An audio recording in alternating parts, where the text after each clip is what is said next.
Welcome to Wizard.com. I am maths teacher Neeta and this is our question. If a train travels 95 km in 1 hour, it will cover a distance of how much kilometer in the month of June traveling continuously.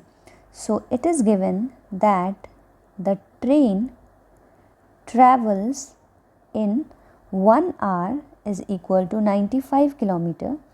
Now let us see the number of days in the month of June. So we know that the number of days in the month of June is 30 days.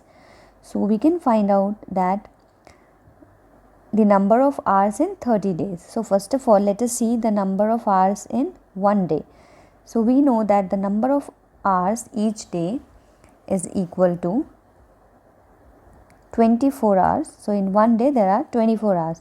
So using unitary method, we can find out the number of hours in 30 days.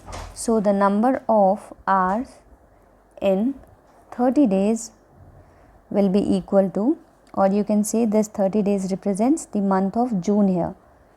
So the number of hours in the month of June is 30 multiplied by 24 hours.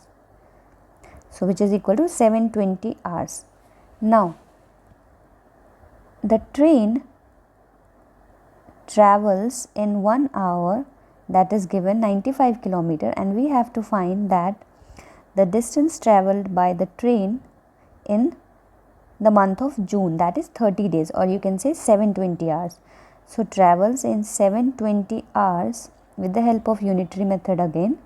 We can say 720 multiplied by 95 km, which is equal to 68,400 km when we multiply these two quantity.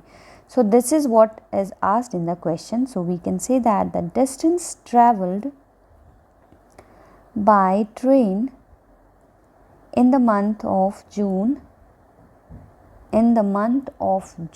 is equal to 68,400 km. So this is our answer.